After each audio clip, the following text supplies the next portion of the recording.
Hello, welcome to book mark YouTube channel. Third క్లాస్కి సంబంధించినటువంటి కవులు మరియు కవి రాసినటువంటి రచనలు, పాఠము, ఆ పాఠానికి సంబంధించిన కవిని ఈజీగా ఎలా గుర్తుపెట్టుకోవాలో మనం ఇప్పుడు కోడింగ్ రూపంలో చూద్దాం.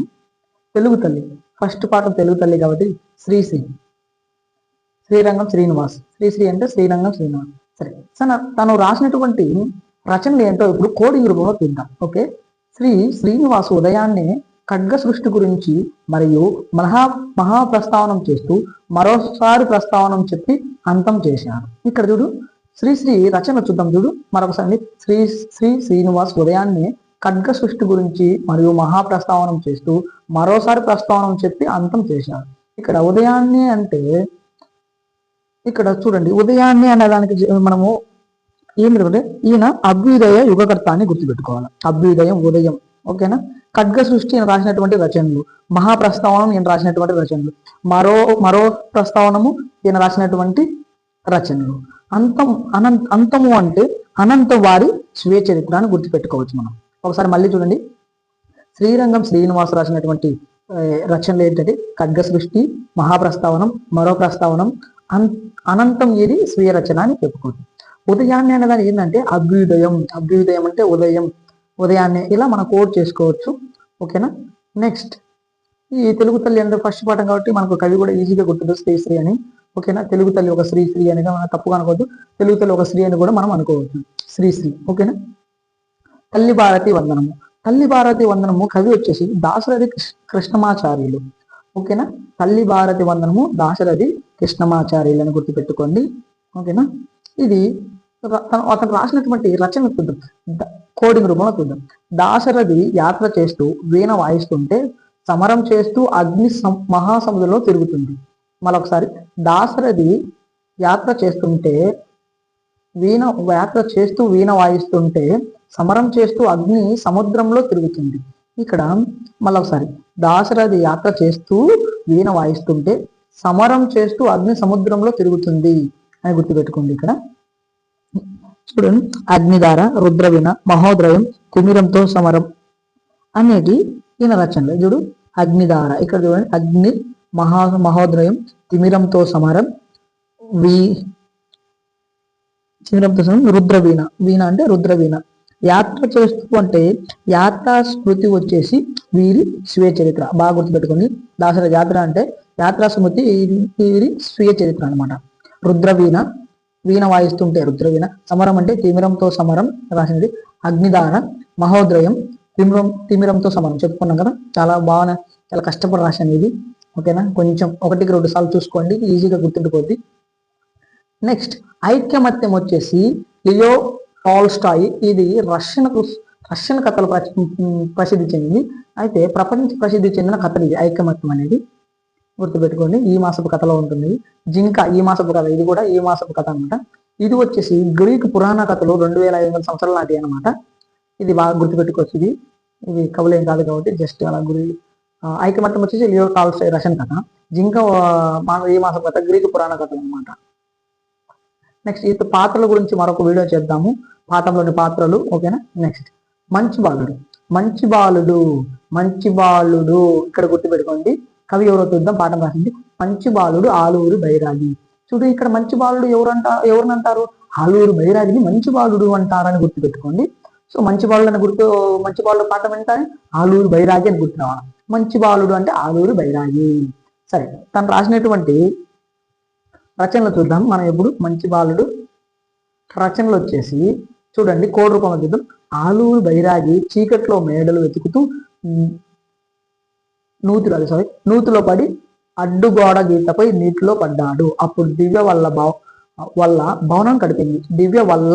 భవనం కనపడింది. ఒకసారి, ఆలూరి బైరాగి చీకట్లో మేడలు వెతుకుతూ నూతిలో పడి అడ్డుగోడ గీతపై నీటిలో పడ్డాడు. అప్పుడు దివ్య వల్ల భవనం కనపడింది. ఏంటిది? దివ్య వల్ల భవనం కనపడింది. ఇక్కడ చూడండి, ఆలూరు బైరాగి వచ్చేసి రచనలు చూద్దాం. చూడు, చీకట్లో అంటే చీకటి మేడలు, నూతిలో అంటే నూతిలో గొంతికలు, అడ్డుగోడ అంటే అగమగీతి. తర్వాత ఇక్కడ వచ్చేసి దివ్య వల్ల భవనం కనిపింది అంటే దివ్య భవనము వీరి రచనలు వచ్చేసి. ఆలూరి బైరాగి మంచి బాలు అంటే ఎవరు? మంచి బాలు అని ఎవరిని అంటారు? ఆలూరు బైరాగిని మంచి బాలు అంటారు. ఆలూరు బైరాగి ఏం చేసిండు? చీకట్లో మెడలు వెతుకుతున్నాడు. అవి వెతుకుతుండగా నూతిలో పడి అడ్డుగోడ గీతపై నీటిలో పడ్డాడు. ఇక్కడ వచ్చేసి చీకట్లో అంటే చీకటి మెడలు, నూతిలో గొంతుకులు, అగమగీతి, దిగభవనం ఇతని రచనలు. నెక్స్ట్ వచ్చేసి మంచి వాళ్ళు ఏమనంటే ఆలూరు బైరాగిని మంచి వాళ్ళు అంటారు వాళ్ళ ఊర్లో. ఓకేనా, బాగా గుర్తుపెట్టుకోవచ్చు. కలపండి చెయ్యి చెయ్యి. ఈ కలపండి చెయ్యి చెయ్యి కవి ఎవరంటే బాగా ఇక్కడ బాగా గుర్తుపెట్టుకోండి. రెండు చేతులు కలిపే మనము దేవునికి దండం పెడతాము. దండం పెడతాడు రెండు చేతులు కలిపే మనము ఎవరికి దండం పెడతాము? దేవునికి. అంటే కలపండి చెయ్యి చెయ్యి పాట కవి ఎవరంటే దేవుళ్ళపల్లి వెంకటకృష్ణ శాస్త్రి. ఓకేనా, దేవుళ్ళపల్లి వెంకటకృష్ణ శాస్త్రి. రచనలు చూద్దాం చూడు. వెంకటకృష్ణ, దేవులపల్లి వెంకటకృష్ణ. కృష్ణలో కృష్ణ ఒక్కటి గుర్తుపెట్టుకుంది. కృష్ణపక్షం, ఊర్వశి, ప్రవాసం, ఈ మూడు వీరు రాసిన రచనలు. ఎవరు? దేవులపల్లి వెంకటకృష్ణ శాస్త్రి. నెక్స్ట్ వచ్చేసి నా బాల్యం. నా బాల్యం గురించి చెప్తుంది చూడు. నా బాల్యం అంటే కవి ఎవరు వస్తుందమ్మా? నా బాల్యం గురించే చెప్తే మీరు షేక్ అవుతారు. నా బాల్యం గురించి చెప్తే షేక్ అవుతారు. షేక్ నాజర్ అని గుర్తుపెట్టుకోండి. ఓకే, షేక్ నాజర్ రాసినటువంటి రచనలు చూద్దాం. ఇప్పుడు మనము కోడ్ రూపంలో చేద్దాము. షేక్ నాజర్ పల్నాటి యుద్ధము, బొబ్బిలి యుద్ధం చేసి వీరుడయ్యాడు. బెంగాల్ వెళ్ళి అల్లూరి సీతారామరాజును కలిశాడు. షేక్ నాజర్ వచ్చేసి ఏంటంటే రచనలు చూడండి. పల్నాటి యుద్ధము, బొబ్బిలి యుద్ధము, వీరాభిమన్యుడు, బెంగాల్, ఇక్కడ వచ్చేసి బెంగాల్ కరువు, తర్వాత వచ్చి అల్లూరి సీతారామరాజు వంటి రచనలు చేశాడు. చూడండి, షేక్ నాజర్ పల్నాటి యుద్ధం, బొబ్బిలి యుద్ధం చేసి వీరుడయ్యాడు. బెంగాల్ వెళ్ళి అల్లూరి సీతారామరాజును కలిశాడు. ఇక్కడ పల్నాటి యుద్ధం, బొబ్బిలి యుద్ధం, వీరాభిమన్యుడు, బెంగాల్ కరువు, అల్లూరి సీతారామరాజు ఇతని రచనలు. ఇక్కడ ఇంకోటి ఏంటంటే షేక్ నాజర్ తన జీవిత కథను తానే చెప్పుకున్నట్లు అంగడాల రమణమూర్తి అక్షరగ్రహించాడు. ఓకేనా, ఇతను తానే చెప్పుకున్నట్లు అంగడాల రమణమూర్తి చెప్పాడమన్న. దీనికి పింజారి అని పేరు పెట్టారు. ఓకేనా, ఏమని పేరు పెట్టారు? పింజారి అని పేరు పెట్టారు. నెక్స్ట్ వచ్చేసి బంగారు పాపాయి. బంగారు పాపాయి రాసిన కవి ఎవరు అంటే కోడ్ చూద్దాము. అప్పుడే పుట్టిన పాప కోసం జగన్నాథరావు బంగారు మంచం కొన్నాడు. బంగారు పాపాయి ఎవరు? జగన్నాథరావు. అంటే ఎవరు? అప్పుడే పుట్టినటువంటి పాప కోసము ఏం కొన్నాడు? జగన్నాథరావు బంగారు మంచం కొన్నాడు. ఇక్కడ మంచాల జగన్నాథరావు. ఓకేనా, ఏం కొన్నాడు? పాప కోసం బంగారు మంజు అని పడింది. సారీ, ఏమని? మంచాల జగన్నాథరావు అని గుర్తుపెట్టుకోండి. ఓకేనా. నెక్స్ట్ పొడుపు విడుపు. ఇది చూడు నెక్స్ట్ లెసన్, పొడుపు విడుపు. ఇక్కడ ఏంటంటే పొడుపు విడుపు అంటే ఒకరు పొడిస్తే ఇంకొకరు దాన్ని విప్పాలన్నమాట. చూడు, పొడుపు విడుపు అంటే మనకి ఏం గుర్తొచ్చింది? ఏదైనా అడుగుతున్నట్టు అక్కడ మనం ఆలోచించేటప్పుడు దీన్ని చింతిస్తాం కదా, అది ఏంటబ్బా సో పొడుపు విడుపు రచయిత ఎవరు అంటే చింతాదీక్షితులు. కవి ఎవరు అంటే చింతాదీక్షితులు. పొడుపు కథ పొడుస్తామని చింతిస్తాం, ఆన్సర్ కోసం చింతిస్తాం. సో ఇక్కడ ఈజీగా గుర్తుపెట్టుకోవడానికి చింతాదీక్షితులు. కోడ్ వచ్చేసి ఈ రచనలు, చింతాదీక్షితులు రాసిన రచనలు ఏంటంటే పొడుపు కథలు చెప్పడం రాక, పొడిచిన పొడుపు కథలు చెప్పడం రాక చింతిస్తూ ఏకాదశి వెళ్ళి అక్కడి నుండి శబరికి వెళ్ళి ఒట్టి కథలు చెప్పి లక్క పిడతలు తెచ్చుకున్నాడు. పొడుపు కథలు చెప్పడం రాక చింతిస్తూ ఏకాదశి వెళ్ళి అక్కడి నుండి శబరికి వెళ్ళి ఒట్టి కథలు చెప్పి లక్క పిడతలు తెచ్చుకున్నాడు. ఇక్కడ చూడండి, ఇప్పుడు అంటే ఏకాదశి, శబరి, ఒటీరావు కథలు, లక్క పిడతలు, ఇవి రచనలు అని గుర్తుపెట్టుకోండి. చాలా ఈజీగా 1-2 సార్లు వింటే వచ్చేస్తుంది. ఓకేనా, ఇది ఏకాదశి, శబరి, ఒటీరావు కథలు, లక్క పిడతలు, వీరి రచనలు. చందమామ. నెక్స్ట్ లెసన్ చందమామ పాట బాగా రచయిత ఎవరు? చందమామ గుర్తుపెట్టుకోండి. చందమామ నువ్వు రామామా, చందమామ నువ్వు రామామా, నండూరి రామ్మోహన్ రావు. రచయిత ఎవరంటే చందమామ రచయిత. కవి ఎవరంటే చందమామ నువ్వు రామామా. ఓకేనా, చందమామ నువ్వు రామామా, నండూరి రామ్మోహన్ రావు. వీరి యొక్క రచనలు ఏంటంటే హరివిల్లు వెళ్ళి విశ్వదర్శనం చేసుకుని అక్షరాలు నేర్చుకున్నాడు. హరివిల్లు విశ్వదర్శనము అక్షరాలు నేర్చుకున్నాడు అని మనం నేర్చుకున్నాం. ఇక్కడ చూద్దాం, ఇక్కడ హరివిల్లు వచ్చేసి ఆయన రచించిన బాలగేల సంపుటి అనమాట. ఇక్కడ ఓకేనా, విశ్వదర్శనం అక్షరయాత్ర. ఓకేనా. హరివిల్లు వీరి రచనలు, విశ్వదర్శనము, అక్షరయాత్ర వీరి రచనలు అనమాట. ఓకేనా. మేకపిల్ల. ఓకేనా. మేకపిల్ల ఎవరు రచన మేకపిల్ల కవి ఎవరు? మేకపిల్ల పాట బాగా కవి ఎవరంటే మేకపిల్ల ఎవరంటే శకుంతల. వారు ఏం పేరు? మేక శంకు ఊపుతూ మేమే అనుకుంటూ వెళ్ళింది శకుంతల అని గుర్తుపెట్టుకోండి.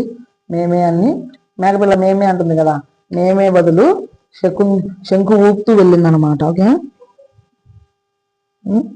శకుంతల. ఓకేనా. మేమే మేకపిల్ల పాట బాగా కవి రచించింది కవి ఎవరు అంటే మేమే. మేక వచ్చేసి శంకు ఊపుతూ మేమే అనుకుంటూ వెళ్ళింది శకుంతల. శకుంతల అని గుర్తుపెట్టుకోండి. తెలుగు తోట అంటే మాకు ఏం గుర్తులు అంటే తెలుగు తోటలో కందులు వేశారు. తోటలో ఏం వేశారు? కందులు. ఏం కందులు?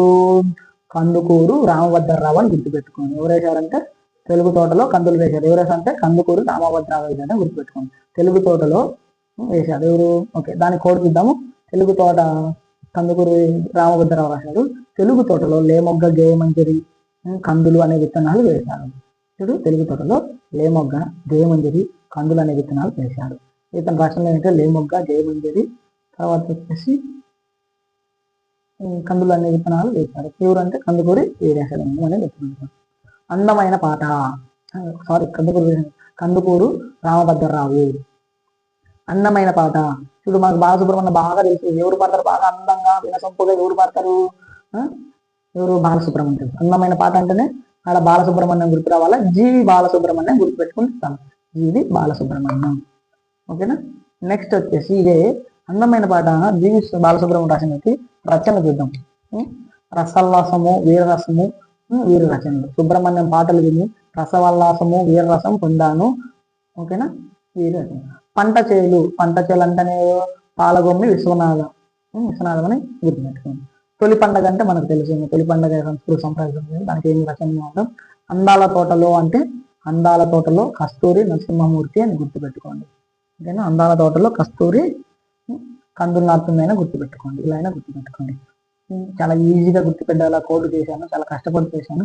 ఏదైనా చిన్న చిన్న మిస్టేక్స్ ఉంటే నన్ను కొంచెం వాటిని పట్టించుకోవద్దు. ఫస్ట్ టైం చేస్తున్నటువంటి వీడియోలు కదా, కొంచెం సపోర్ట్ ఇస్తే నేను మరికొంత వీడియోలు చేయడానికి ముందుకు సాగుతాను. Thank you for watching video. Please subscribe to మన book mark YouTube channel. Don't forget like and share, subscribe.